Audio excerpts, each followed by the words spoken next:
talking about the dark secrets hidden inside Music Hall.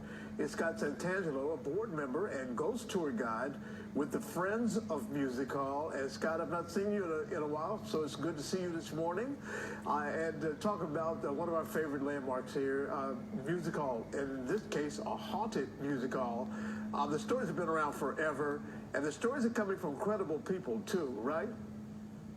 Right. The stories about Music Hall being haunted aren't new.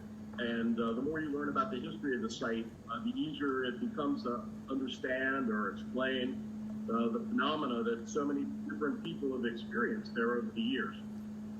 Yeah, talk about some of the things that people have said they've heard and they've seen there at Music Hall. Well, I think most Cincinnatians know the ground on which Music Hall and Washington Park were built were early cemeteries from the 1800s.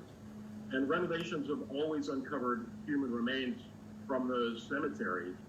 But what's often forgotten is the nature of the people who were buried there. And the pauper cemetery on which Music Hall was built was really a field of tragedy for Cincinnati. From the nearby hospital, the insane asylum, an orphanage.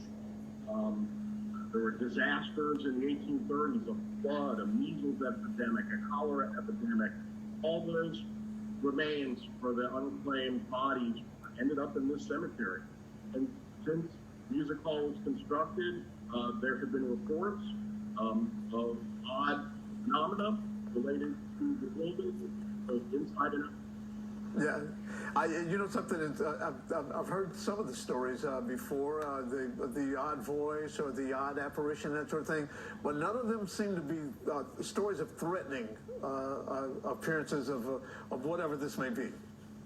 No, that's true. I mean, there have been many phenomena reported, again, going back to the 1800s, but happily, none of those involve anything that's been proven frightening. But there have been sightings. There have been other phenomena that have been reported. And this, again, not a new phenomena, but only recently, in the last probably 15 years, have people actually stepped forward and said, I experienced this and I can't explain it. Now, of course, Music Hall went through a major renovation here recently. I don't know if anybody has said they've experienced anything since that major renovation. Have you heard anything about that? I have not. Actually, the pandemic has resulted in the tours being suspended. Those would happen often in the evenings. Very limited number of people were permitted to go through the building. But the common thread in a lot of these stories is the disturbance around which Music Hall was built. Every time that's happened in its history, phenomena has been associated with it. And I think we can expect that that's not simply going to go away. And it doesn't involve you believing in the supernatural or not. I think people understand that you can have a phenomena or an experience that you can't really explain. And that's what makes Music Hall story popular, and it continues. Yeah.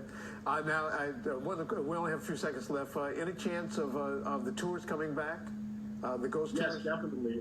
Obviously, the circumstances have suspended the touring activity, but you can find information about the tours at friendsofmusichall.org. And additional information about the hauntings can be found on the cincyghosttours.com website, where we do the booklet to chaperone the tours and share the stories of the phenomenon. All right, very good. Scott Santangelo, thank you so much, and talking about one of our haunted landmarks here in the city of Cincinnati.